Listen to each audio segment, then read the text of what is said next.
ಯೆಹೋಶುವ ಅಧ್ಯಾಯ 18.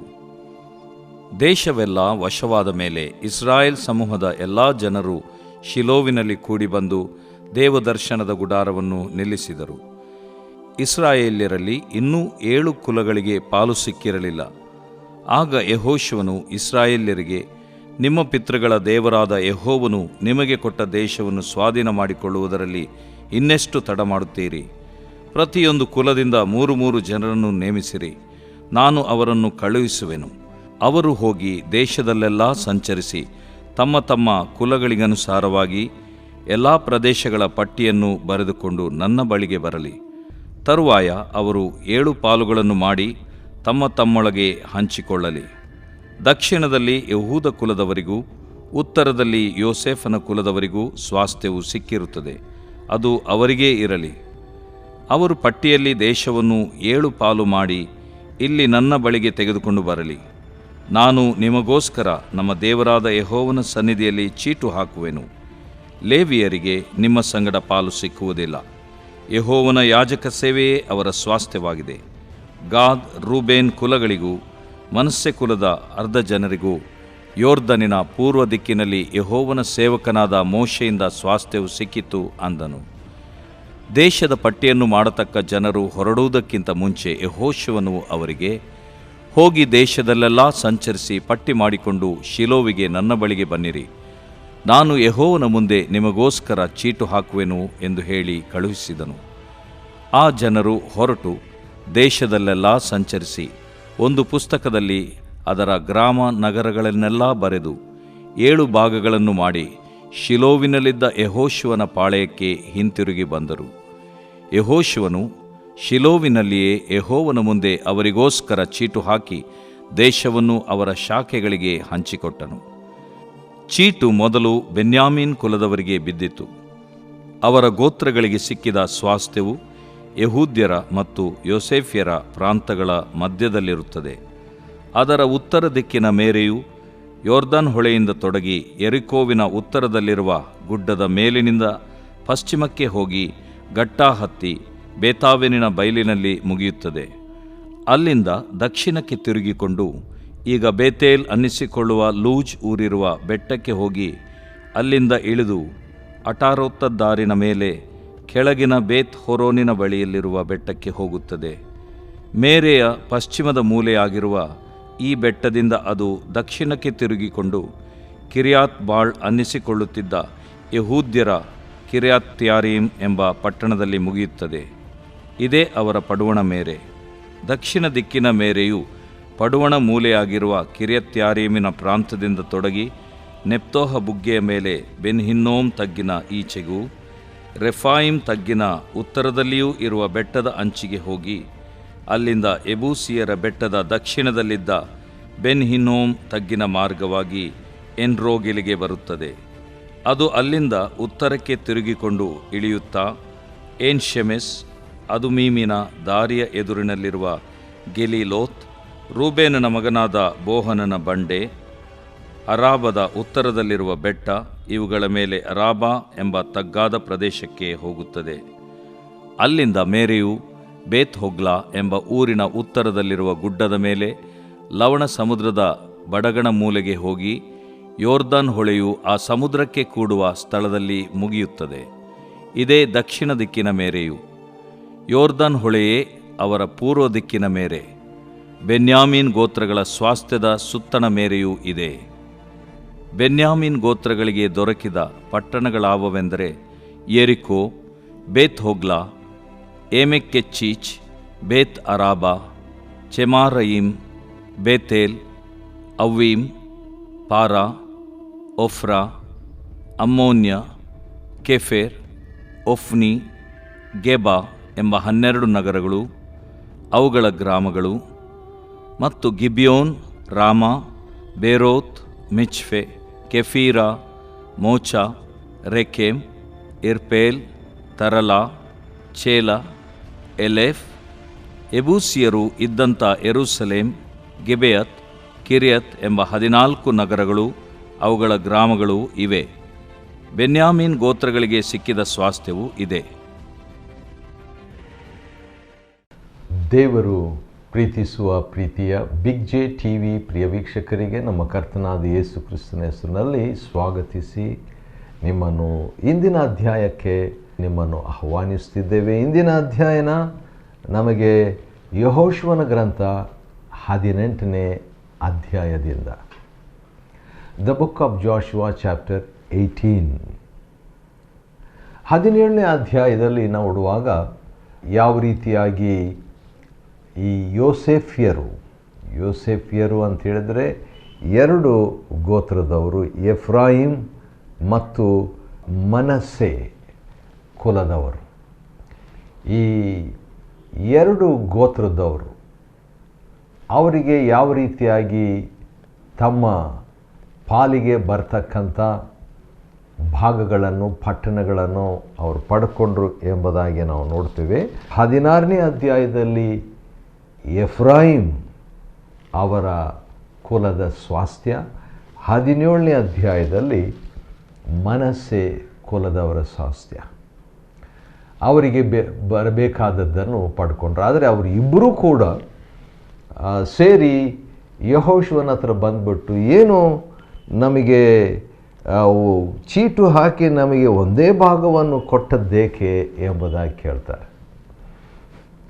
ಬಹುಶಃ ಅದರಿಂದ ಏನು ಗೊತ್ತಾಗ್ತದೆ, ಎಫ್ರಾಯಿಮ್ನವರಿಗೆ ಸಿಕ್ಕಿತ್ತು, ಆದರೆ ಮನಸ್ಸೆಯವರಿಗೆ ಸಿಕ್ಕಿದ್ದಿಲ್ಲ ಅಂತಂದರೆ, ಮನಸ್ಸೆಯವರಿಗೂ ಮೊದಲೇ ಸಿಕ್ಕಿತ್ತು. ಮೋಶೆಯ ಕಾಲದಲ್ಲಿನೇ ಅವರಿಗೆ ಒಂದು ಅರ್ಧ ಸಿಕ್ಕಿತ್ತು. ಆದರೂ ಕೂಡ ಇನ್ನೊಂದು ಅರ್ಧ ಯಾಕೆ ಬಿಟ್ಕೊಡ್ಬೇಕು?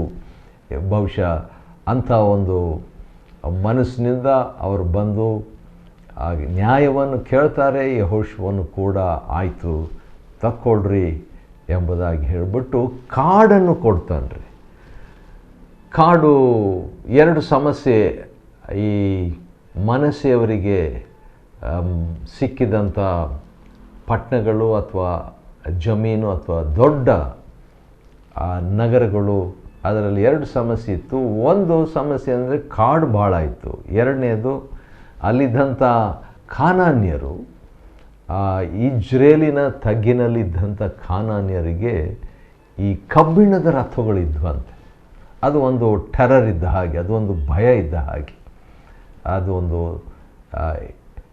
ಸವಾಲು ಅಂತ ಹೇಳ್ಬೋದು. ಯಾವ ರೀತಿಯಾಗಿ ಈ ಕಾಲೇಬನು ಅವನು ಕೇಳಿದಾಗ ನನಗೆ ಹೆಬ್ರೋನ್ ಬೇಕು, ತಾನಾಗೇ ಕೇಳಿಕೊಂಡ. ಆದರೆ ಅಲ್ಲಿ ಉನ್ನತ ಪುರುಷರಿದ್ದರು. ಆ ಉನ್ನತ ಪುರುಷರಲ್ಲಿ ಮುಖ್ಯವಾಗಿ 3 ಪುತ್ರರಿದ್ದರು, ದೊಡ್ಡ ದೊಡ್ಡ ವ್ಯಕ್ತಿಗಳು. ಅದು ಒಂದು ಚಾಲೆಂಜ್ ಆಗಿತ್ತು ಈ ಕಾಲೇಬನಿಗೆ. ಆದರೆ ಕಾಲೇಬನ್ ಹೇಳ್ತಾನೆ, ಆಯಿತು ದೇವರು ನನಗೆ ಸಹಾಯ ಮಾಡ್ತಾನೆ ಅವರನ್ನು ಹೊರಡಿಸೋದಕ್ಕಂತ ತಗೊಳ್ತಾನೆ. ಅದೇ ರೀತಿಯಾಗಿ ಹೊರಡಿಸ್ಬಿಟ್ಟು ವಶಪಡಿಸ್ಕೊಳ್ತಾನೆ ಯೆಹೂದ ಕುಲಗಳ ಪರವಾಗಿ. ಮತ್ತು ಯೆಹೂದ ಕುಲದವರು ಇನ್ನಷ್ಟು ಬಹಳಷ್ಟು ಪಟ್ಟಣಗಳನ್ನು ಅವರು ಸ್ವಾಧೀನ ಮಾಡಿಕೊಳ್ತಾರೆ ಕಾನಾನ್ ದೇಶದಲ್ಲಿ. ಈಗ ಈ 17ನೇ ಅಧ್ಯಾಯದಲ್ಲಿ ಮನಸ್ಸೆಯವರು ಬಂದಾಗ ಈಗ ಇಬ್ಬರಿಗೂ ಇಬ್ಬರನ್ನು ಸೇರಿಸಿ ಯೆಹೋಶುವನು ಮಾತನಾಡಿ ಏನು ಅಂತ ಹೇಳ್ತಾನೆ, ಎಫ್ರಾಯಿಮ್ ಮನಸ್ಸೆ ಕುಲಗಳವರಿಗೆ ಹೇಳುವಂಥ ಮಾತು ಏನಂತ ಹೇಳಿದ್ರೆ, ಕಾಡಿದೆ, ಅದನ್ನು ಕಡಿದ್ಬಿಟ್ಟು ಅದನ್ನು ಪ್ಲೇನಾಗಿ ಅದನ್ನು ನೀವು ವಶಪಡಿಸ್ಕೊಳ್ರಿ ಅಂತ 2ನೇ ಸಾರಿ ಹೇಳ್ತಾನೆ ರೀ. ಒಂದು ಸಾರಿ ಈಗಾಗಲೇ ಹೇಳಿದ್ದ, ಆದರೂ ಕೂಡ ಅವರು ಅದನ್ನು ಸೀರಿಯಸ್ಸಾಗಿ ತಗೊಳ್ಳಿಲ್ಲೇನೋ. ಆದರೆ ಒಂದು ಮಾತು ಕೂಡಿಸ್ಬಿಟ್ಟು ಹೇಳ್ತಾನೆ. ಮೊದಲು ಹೇಳಿದಂಥ ಮಾತು ಅವರಾಗೇ ಹೇಳ್ತಾರೆ, ಏನಂತ, ಈ ಎಫ್ರಾಯಿಮ್ ಮನಸ್ಸೆ ಕುಲದವರು ಬಂದು ಯೆಹೋಶುವನಿಗೇನೆ ಅಂತ ಹೇಳ್ತಾರೆ, ದೇವರು ನಮ್ಮನ್ನು ಆಶೀರ್ವದಿಸಿದ್ದರಿಂದ ನಾವು ಏನಾಗಿದ್ದೇವೆ, ಮಹಾಜನಾಂಗವಾಗಿದ್ದೇವೆ. ಹಾಗಾದರೆ ಈ 12 ಗೋತ್ರದವರಲ್ಲಿ ಈ 2 ಗೋತ್ರದವರು ಉಳಿದಂಥ 10 ಗೋತ್ರದವರಿಗಿಂತಲೂ ಹೆಚ್ಚಾಗಿ ಆಶೀರ್ವಾದ ಹೊಂದಿದವರಂತ ಅನಿಸ್ತದೆ. ಯಾಕಂದರೆ ಯೆಹೋಶುವನಿಗೆ ಆ ಒಂದು ಮಾಹಿತಿಯನ್ನು ಅವ್ರು ಕೊಡ್ತಾರೆ, ದೇವರು ನಮ್ಮನ್ನು ಆಶೀರ್ವದಿಸಿದ್ದರಿಂದ ನಾವು ಮಹಾಜನಾಂಗವಾಗಿದ್ದೇವೆ ಎಂಬುದಾಗಿ. ಅದಕ್ಕೆ ಯೆಹೋಶುವನು ಕೊಡುವಂಥ ಉತ್ತರ ಏನಂದರೆ, ಹೌದು ನೀವು ಮಹಾಜನಾಂಗವಾಗಿದ್ದೀರಿ, ಅಷ್ಟೇ ಅಲ್ಲದೆ ಬಹು ಬಲವುಳ್ಳವರೂ ಆಗಿದ್ದೀರಿ ಎಂಬುದಾಗಿ. ಅವರು ಅದನ್ನು ಹೇಳಲಿಲ್ಲ, ಆದರೆ ಯೆಹೋಶುವನು ಇದನ್ನು ಅವರು ಹೇಳಿದ ಮಾತಿಗೆ ಕೂಡಿಸಿಕೊಂಡು ನೀವು ಮಹಾಜನಾಂಗದವರು ಅಷ್ಟೇ ಅಲ್ಲ, ಬಹು ಬಲವುಳ್ಳವರು ಆಗಿದ್ದೀರಿ. ಉಳಿದಂಥ 10 ಗೋತ್ರಗಳಿಗೆ ಕಂಪೇರ್ ಮಾಡಿದಾಗ ಈ ಎಫ್ರಾಯಿಮ್ ಮತ್ತು ಮನಸ್ಸೆ, ಈ ಗೋತ್ರದವರು, ಈ ಕುಲದವರು, ಯೋಸೇಫ್ಯರು, ಇವರಿಬ್ಬರನ್ನು ಆ ರೀತಿಯಾಗಿ ಕರೀತಿದ್ರು. ಯೋಸೇಫ್ಯರು ಬಹು ಬಲವುಳ್ಳವರಾಗಿದ್ದರಿಂದ ನೀವು ಏನು ಮಾಡಿರಿ, ಆ ಒಂದು ಕಾಡನ್ನು ಕಡಿದುಬಿಟ್ಟು ಸಮನೆಲ್ಲ ಮಾಡಿಕೊಳ್ಳ್ರಿ. ಅಷ್ಟೇ ಅಲ್ಲ, ಕಬ್ಬಿಣದ ರಥಗಳು ಇದೆ ಅಂತ ಹೇಳಿದ್ರಲ್ಲ ಕಾನಾನ್ಯವರು, ಆ ವೈರಿಗಳು. ಹಾಗಾದರೆ ಅವುಗಳ ಮೇಲೆ ದೇವರು ನಿಮ್ಗೆ ಜಯ ಕೊಡ್ತಾನೆ ಎಂಬಂಥ ಒಂದು ನೀವು ಅವರನ್ನು ಹೊರಡಿಸುವಿರಿ ಎಂಬುದಾಗಿ ಒಂದು ಪ್ರವಾದನೆ ಮಾತನ್ನು ಕೂಡ ಯೆಹೋಶುವನು ಯೋಸೇಫ್ಯರಿಗೆ, ಅಂದರೆ ಎಫ್ರಾಯಿಮ್ ಮತ್ತು ಮನಸ್ಸೆಯವರಿಗೆ ಹೇಳ್ತಾನೆ. ಹಾಗಾದರೆ ಭೂಗೋಳ ಕೂಡ ಯೆಹೋಶುವನಿಗೆ ಗೊತ್ತಿತ್ತು. ಯಾಕಂದರೆ ಅವನೇನು ಹೇಳ್ತಾನೆ, ಅದಕ್ಕೆ ಸೇರಿರುವ ಬಯಲು, ಆ ಕಾಡಿದೆ, ಅದಕ್ಕೆ ಸೇರಿರುವ ಬಯಲು, ಆ ಕಾಡಿನ ಪಕ್ಕದಲ್ಲಿ ಬಯಲಿದೆ ಅಂತ ಯಾರು ಹೇಳಿದರು? ಯೆಹೋಶುವನಿಗೆ ಗೊತ್ತಿತ್ತು. ವೃದ್ಧನಾಗಿದ್ದಾನೆ, ಮುದುಕನಾಗಿದ್ದಾನೆ, ಆದರೂ ಕೂಡ ಯೆಹೋಶುವನಿಗೆ ಆ ಪ್ರವಾದನೆಯ ವರ ಇತ್ತು. ಯೆಹೋಶುವನಿಗೆ ಜನರಲ್ ನಾಲೆಜ್ ಕೂಡ ಇತ್ತು. ಯಾಕಂತ ಹೇಳಿದ್ರೆ ಭೂಗೋಳ ಯಾವ ದೇಶದ ಯಾವ ಪಟ್ಟಣದ ಪಕ್ಕದಲ್ಲಿ ಏನಿದೆ, ಕಾಡು ಪಕ್ಕದಲ್ಲಿ ಏನಿದೆ ಎಂಬುದಾಗೆಲ್ಲ ಇವನೇ ಯೆಹೋಶುವನೇ ಮಾಹಿತಿಯನ್ನು ಯೋಸೇಫ್ಯರಿಗೆ ಕೊಡ್ತಾನೆ. ಆ ರೀತಿಯಾಗಿ 17ನೇ ಅಧ್ಯಾಯ ಮುಕ್ತಾಯವಾಗ್ತದೆ. ಆದರೆ 18ನೇ ಅಧ್ಯಾಯ ನಾವು ನೋಡುವಾಗ ಒಂದು ಒಳ್ಳೆ ಮಾತಿನಿಂದ ಅದು ಪ್ರಾರಂಭವಾಗ್ತದೆ. ಅದೇನಂತ ಹೇಳಿದ್ರೆ, ದೇಶವೆಲ್ಲ 18:1 ದೇಶವೆಲ್ಲ ವಶವಾದ ಮೇಲೆ, ಅಂದರೆ ಕಾನಾನ್ ದೇಶವೆಲ್ಲ ವಶವಾದ ಮೇಲೆ, ಅಂದರೆ ಆಲ್ಮೋಸ್ಟ್ ಇಡೀ ಕಾನಾನ್ ದೇಶ ದೇವರು ಮೋಶೆ ಮುಖಾಂತರವಾಗಿ, ಮೆಂಟರ್ ಮುಖಾಂತರವಾಗಿ, ಅಂದರೆ ಗುರುವಿನ ಮುಖಾಂತರವಾಗಿ ಹೇಳಿದಂಥ ಮಾತು ಈಗ ಶಿಷ್ಯನ ಕಾಲದಲ್ಲಿ, ಈ ಮೆಂಟಿಯ ಕಾಲದಲ್ಲಿ, ತರಬೇತು ಹೊಂದಿದಂಥ ಯೆಹೋಶುವನ ಕಾಲದಲ್ಲಿ ಸಂಪೂರ್ಣವಾಗಿ ಕಾನಾನ್ ದೇಶವನ್ನು ವಶಪಡಿಸಿಕೊಂಡ್ರು. ಆದರೆ ಒಂದು ಸಮಸ್ಯೆ, ಎಲ್ಲರೂ ವಶಪಡಿಸಿಕೊಂಡಾಗ್ಯೂ ಅದರ ವಿಭಜನೆ ಅಥವಾ ವಿಭಾಗ ಯಾರ್ಯಾರಿಗೆ ಏನೇನು ಸೇರಬೇಕು ಅನ್ನುವಂಥದ್ದು ಇನ್ನೂ ಪಾಲು ಮಾಡಿಕೊಂಡಿರಲಿಲ್ಲ. ಅದಕ್ಕೆ ಇಂಥ ಒಂದು ಮಾತು ನಾವು ನೋಡ್ತೇವೆ. ಅದಕ್ಕಿಂತ ಮುಂಚೆ ಅವರೆಲ್ಲರೂ ಎಲ್ಲಿ ಸೇರಿದರು ಅಂತ ಹೇಳ್ಬಿಟ್ಟು ನೋಡುವಾಗ, ದೇಶವೆಲ್ಲ ವಶವಾದ ಮೇಲೆ ಇಸ್ರಾಯೇಲ್ ಸಮೂಹದ ಎಲ್ಲ ಜನರು ಶೀಲೋವಿನಲ್ಲಿ ಸೇರಿದ್ದರು. ಶೀಲೋವಿನಲ್ಲಿ ಕೂಡಿ ಬಂದು ದೇವದರ್ಶನ ಗುಡಾರವನ್ನು ನಿಲ್ಲಿಸಿದರು. ವಾವ್, ಆಶ್ಚರ್ಯ!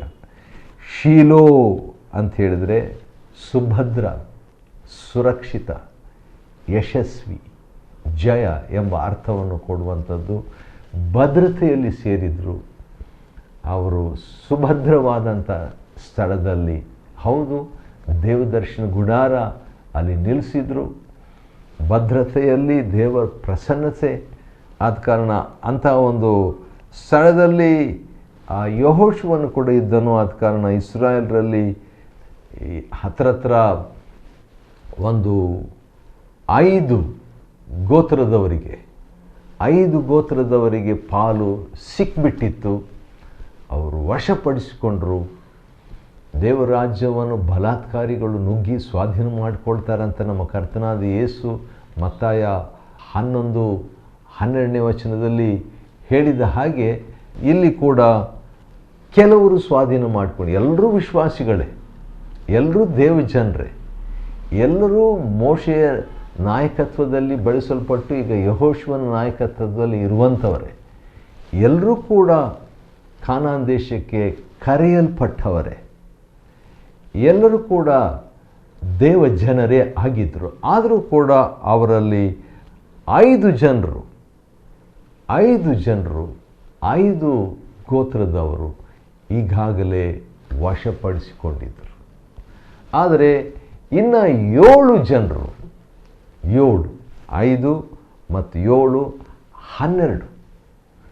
12 ಗೋತ್ರದಲ್ಲಿ ಮೆಜಾರಿಟಿ ಆದಂಥವರು 5 ಗೋತ್ರದವರು ವಶಪಡಿಸಿಕೊಂಡ್ರು, 7 ಗೋತ್ರದವರು ಇನ್ನೂ ವಶಪಡಿಸಿಕೊಂಡಿರಲಿಲ್ಲ. ಅಥವಾ ಗೋತ್ರಕ್ಕಿಂತಲೂ ಕುಲ ಅಂತ ಹೇಳೋಣ. ಕುಲ ಅಂದರೆ ನಿಜವಾಗಿ ಈ ಜಾತಿ ಕುಲ ಅಂಥದ್ದಲ್ಲ, ಅಂದರೆ ಒಬ್ಬೊಬ್ಬ ನಾಯಕನು, ಯಾಕೋಬನ 12 ಮಕ್ಕಳು 12 ಪಂಗಡ, 12 ನಾಯಕರಾಗಿದ್ದರು. ಆದ ಕಾರಣ ಈ 12 ನಾಯಕರಲ್ಲಿ 12 ಜನರಲ್ಲಿ 5 ಕುಲದವರು ಮಾತ್ರ ವಿಭಾಗವನ್ನು ಮಾಡಿಕೊಂಡು ಸ್ವಾಧೀನ ಕೂಡ ಮಾಡಿಕೊಂಡ್ಬಿಟ್ರು. ಯಾರ್ಯಾರು? ರೂಬೆನ್ನವರು ಮತ್ತು ಗಾದ್ನವರು ಮತ್ತು ಮನಸ್ಸೆ ಕುಲದಲ್ಲಿ ಅರ್ಧ ಭಾಗದವರು, ಅನಂತರ ಯಹೂದದವರು, ಹೌದು ಯಹೂದದವರು ಕೂಡ ವಶಪಡಿಸಿಕೊಂಡಿದ್ದರು ಮತ್ತು ಎಫ್ರಾಯಿಮ್ನವರು ವಶಪಡಿಸಿಕೊಂಡಿದ್ದರು. ರೂಬೆನ್ ಮತ್ತು ಗಾದ್, ಎಫ್ರಾಯಿಮ್, ಮನಸ್ಸೆ ಇವರೆಲ್ಲ ವಶಪಡಿಸಿಕೊಂಡಿದ್ದರು. ಮತ್ತು ಯಹೂದ ಕೂಡ ಕಾಲೇಬನ ಜೊತೆಯಲ್ಲಿ ಹೋಗಿ ಯಹೂದದವರು ಕೂಡ ಅದನ್ನು ವಶಪಡಿಸಿಕೊಂಡರು. ಹಾಗಾದರೆ 5 ಕುಲದವರು ವಶಪಡಿಸಿಕೊಂಡ್ರು, ಇನ್ನು 7 ಕುಲದವರು ಇನ್ನೂ ವಶಪಡಿಸಿಕೊಂಡಿರಲಿಲ್ಲ. ಯಾರ್ಯಾರ 7 ಕುಲದವರು ಅಂತ ಕೆಲವರನ್ನು ಹೇಳ್ತೇನೆ.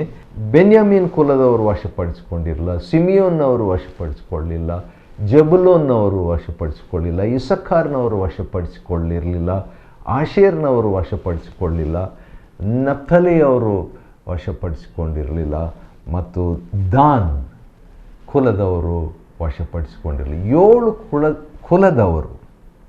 ಈ 2ನೇ ವಚನ 18ನೇ ಅಧ್ಯಾಯ 2. ಇಸ್ರಾಯೇಲ್ಯರಲ್ಲಿ ಇನ್ನೂ 7 ಕುಲಗಳಿಗೆ ಪಾಲು ಸಿಕ್ಕಿರಲಿಲ್ಲ. ಯಾಕಂದರೆ ಅವ್ರ ಸಮಸ್ಯೆ ಅದು, ಅವ್ರ ಪ್ರಾಬ್ಲಮ್ ಅದು. ಯಾಕಂತೇಳಿದರೆ ಈಗ ದೇವರ ವಾಗ್ದಾನ ಇದೆ, ದೇವರ ನಾಯಕನಿದ್ದಾನೆ. ಯಾವ ರೀತಿಯಾಗಿ ಯಹೂದ ಕುಲದ ಕಾಲೇಬನ ಬಂದು ಕೇಳಿ ಪಡ್ಕೊಂಡು, ಯಾವ ರೀತಿಯಾಗಿ ಯೋಸೇಫಿಯರು ಅಂದರೆ ಎಫ್ರಾಯಿಮ್ ಮನಸ್ಸೆಯವರು ಬಂದು ಕೇಳಿ ಪಡ್ಕೊಂಡ್ರು, ಆ ರೀತಿಯಾಗಿ ಉಳಿದಂಥ ಈ ಕುಲದವರು ಕೇಳಿ ಪಡ್ಕೊಳ್ಳಿಲ್ಲ. ಆದ ಕಾರಣ ಅವ್ರ ಸಮಸ್ಯೆ. ಇಸ್ರಾಯೇಲ್ಯರಲ್ಲಿ ಇನ್ನೂ 7 ಕುಲಗಳಿಗೆ ಪಾಲು ಸಿಕ್ಕಿರಲಿಲ್ಲ. ಆಗ ಯೆಹೋಶುವನೇನು ಹೇಳ್ತಾನೆ ಇಸ್ರಾಯೇಲ್ರಿಗೆ, ನೀವು ಈ ದೇಶವನ್ನು ದೇವರಿಗಾಗಲೇ ಕೊಟ್ಬಿಟ್ಟಿದ್ದಾನೆ, ಸ್ವಾಧೀನ ಮಾಡಿಕೊಳ್ಳುವುದರಲ್ಲಿ ಇನ್ನೆಷ್ಟು ತಡ ಮಾಡುತ್ತೀರಿ? Why are you delaying? ಇದು ನಮ್ಮ ಸಮಸ್ಯೆ ಕೂಡ. ದೇವರು ಸಮಸ್ತವೂ ನಿಮ್ಮದೇ ಎಂಬುದಾಗಿ ಪೌಲನು ಕೊರಿಂಥದವರಿಗೆ ಬರೆದ ಹಾಗೆ 1 ಕೊರಿಂಥ 3, 21, 22, 23ನೇ ವಚನದಲ್ಲಿ ಸಮಸ್ತವೂ ನಿಮ್ಮದೇ ಅಂತ ಹೇಳಿದಾಗ ಕೊರಿಂಥದವರು ಅದನ್ನು ಗ್ರಹಿಸಲಿಲ್ಲ. ನಮಗಾದರೂ ಕ್ರಿಸ್ತನ ಮನಸ್ಸು ದೊರಕಿತು ಎಂಬುದಾಗಿ 1 ಕೊರಿಂಥ 2:16 ಪೌಲನು ಹೇಳಿದಾಗ ಬಹುಶಃ ಎಷ್ಟು ಜನರು ಕೊರಿಂಥದವರು ಅದನ್ನು ಅರ್ಥ ಮಾಡಿಕೊಂಡ್ರು. ಕೊರಿಂಥದವ್ರನ್ನ ಬಿಟ್ಬಿಡ್ರಿ, ನಾವು ಎಷ್ಟು ಮಟ್ಟಿಗೆ ಅದನ್ನು ಗ್ರಹಿಸಿದ್ದೇವೆ, ಸ್ವಾಧೀನ ಮಾಡಿಕೊಂಡಿದ್ದೇವೆ. ಇನ್ನೆಷ್ಟು ಸ್ವಾಧೀನ ಮಾಡಿಕೊಳ್ಳುವುದರಲ್ಲಿ ಇನ್ನೆಷ್ಟು ತಡ ಮಾಡುತ್ತೀರಿ? ಯೆಹೋಶುವನು ಅಂದು ಇಸ್ರಾಯೇಲರಿಗೆ ಅಂದರೆ ಉಳಿದಂಥ 7 ಕುಲದವರಿಗೆ ಕೇಳಿದ ಪ್ರಶ್ನೆ ಇದು. ಇಂದು ಬಹುಶಃ ದೇವರಾತ್ಮನು ನನಗೂ ನಮಿಗೂ ಕೇಳುವಾತನಾಗಿದ್ದಾನೆ. ಸ್ವಾಧೀನ ಮಾಡಿಕೊಳ್ಳುವುದರಲ್ಲಿ ಅಂದರೆ ದೇವರ ವಾಗ್ದಾನವನ್ನು ಸ್ವಾಧೀನ ಮಾಡಿಕೊಳ್ಳುವುದರಲ್ಲಿ ಇನ್ನೂ ಯಾಕೆ ತಡ ಮಾಡುತ್ತಿದ್ದೀರಿ? ಅನಂತರ ಒಂದೊಂದು ಈ 7 ಕುಲದವರಲ್ಲಿ ಒಂದೊಂದು ಕುಲಕ್ಕೆ 3 ಜನರನ್ನು ಕಳಿಸ್ರಿ. 7 3 21 ವ್ಯಕ್ತಿಗಳನ್ನು ನೀವು ನೇಮಿಸಿಬಿಟ್ಟು ನಾನು ಅವರನ್ನು ಕಳಿಸ್ತೇನೆ. ಆಗ ಅವರು ಹೋಗಿ ದೇಶದಲ್ಲೆಲ್ಲ ಸಂಚರಿಸಿ ತಮ್ಮ ತಮ್ಮ ಕುಲಕ್ಕೆ ಅನುಸಾರವಾಗಿ ಎಲ್ಲ ಪ್ರದೇಶಗಳ ಪಟ್ಟಿಯನ್ನು ಬರೆದುಕೊಂಡು ನನ್ನ ಬಳಿಗೆ ಬನ್ನಿರಿ ಅಂತ ಹೇಳ್ತಾನೆ. ಮೊದಲು ಕಾನಾನ್ ದೇಶ ವಶ ಮಾಡಿಕೊಳ್ಳುವುದಕ್ಕೆ ಅಥವಾ ಸ್ವಾಧೀನ ಮಾಡಿಕೊಳ್ಳೋದಕ್ಕೆ ಮುಂಚಿತವಾಗಿ ದೇಶವನ್ನು ಸಂಚರಿಸು ಅಂತ ಹೇಳ್ಬಿಟ್ಟು ಮೋಶೆ ಯಾವ ರೀತಿಯಾಗಿ ಯೆಹೋಶುವನನ್ನು ಮತ್ತು ಉಳಿದಂಥ 11 ಜನರನ್ನು ಕಳಿಸಿದನು, ಅದೇ ರೀತಿಯಾಗಿ ಈಗ ಯೆಹೋಶುವನು ಏನು ಮಾಡ್ತಿದ್ದಾನೆ, 7 ಕುಲದವರು ಇನ್ನೂ ವಶ ಮಾಡಿಕೊಳ್ಳಿಲ್ಲ ಅಂತ ಹೇಳ್ಬಿಟ್ಟು ಒಂದೊಂದು ಕುಲಕ್ಕೆ 3 ಅಂತ ಹೇಳ್ಬಿಟ್ಟು 21 ನಾಯಕರನ್ನು ಸಂಚರಿಸಿ ನನ್ನ ಬಳಿಗೆ ನೀವು ಬನ್ನಿರಿ ಎಂಬುದಾಗಿ ಹೇಳ್ತಾನೆ ರೀ. ಆ ರೀತಿಯಾಗಿ ಹೇಳಿದ ಮೇಲೆ ಒಂದು ಪಟ್ಟಿ ಮಾಡಿರಿ, ಒಂದು ಲಿಸ್ಟ್ ಮಾಡಿರಿ ಎಂಬುದಾಗಿ ಹೇಳ್ತಾನೆ. ಮತ್ತು ಇವೆಲ್ಲ ನೀವು ಮಾಡಿಬಿಟ್ಟು ಶಿಲೋವಿಗೆ ಬನ್ನಿರಿ. ಶಿಲೋವಿಗೆ, ಶಿಲೋ ಅಂತ ಹೇಳಿದರೆ, ಶಿಲೋವ ಅಂತ ಹೇಳಿದರೆ ಯಶಸ್ವಿ, ಶಿಲೋವ ಅಂತ ಹೇಳಿದರೆ ಸಮಾಧಾನ ಅಂದರೆ ತೃಪ್ತಿ, ಶಿಲೋವ ಎಂಬುದಾಗಿ ಹೇಳಿದರೆ ಭದ್ರತೆ, ಸಕ್ಸಸ್, ಸೆಕ್ಯೂರ್, ಸೇಫ್ಟಿ ಎಂಬಂಥ ಸ್ಥಳ. ಆ ಸ್ಥಳಕ್ಕೆ ನೀವು ಬನ್ನಿರಿ, ನಾನು ಯೆಹೋವನ ಮುಂದೆ ನಿಮಗೋಸ್ಕರವಾಗಿ ಚೀಟು ಹಾಕುವೇನು ಎಂದು ಹೇಳಿ ಕಳಿಸಿದನು. ಅದೇ ರೀತಿಯಾಗಿ ಅವರು ಹೋದರು, ಒಂದು ಪುಸ್ತಕದಲ್ಲಿ ಅದನ್ನೆಲ್ಲ ಬರ್ಕೊಂಡು ಬಂದರು. 18:9 ಯೆಹೋಶುವನ ಗ್ರಂಥ. ಆನಂತರ ಯೆಹೋಶುವನೇನು ಮಾಡ್ತಾನೆ, ಆ ಸಿಲೋವಿನಲ್ಲಿಯೇ ತಾನು ಹೇಳಿದಂಥ ಸ್ಥಳದಲ್ಲಿಯೇ ಯೆಹೋವನ ಮುಂದೆ ಅವರಿಗೋಸ್ಕರವಾಗಿ ಚೀಟು ಹಾಕಿ, ಅಂದರೆ ಆ 7 ಕುಲದವರಿಗೋಸ್ಕರವಾಗಿ ದೇಶವನ್ನು ಅವರ ಶಾಖೆಗಳಿಗೆ ಹಂಚಿಕೊಡ್ತಾರೆ.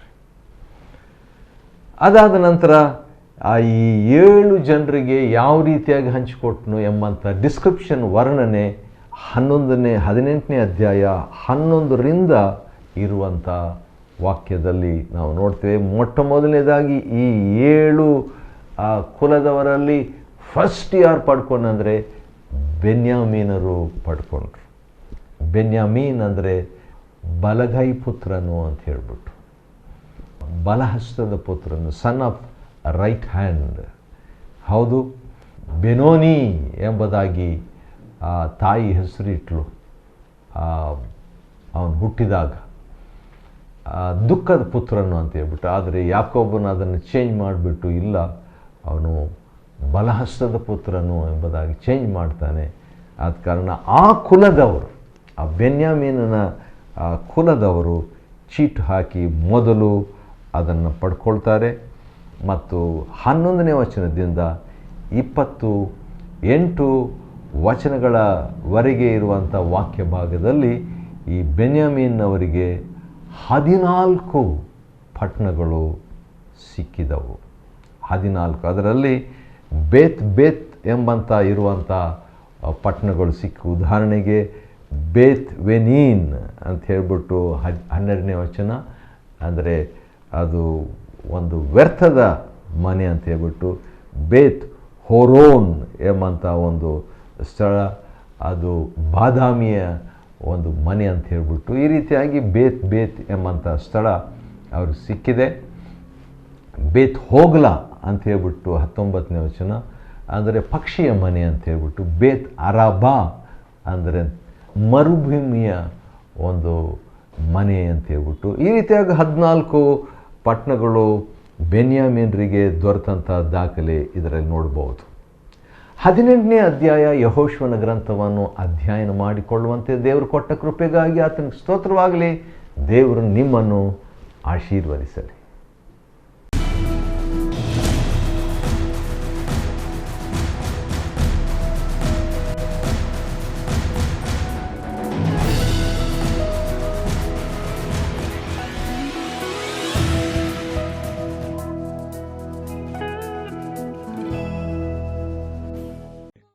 Chapter 18.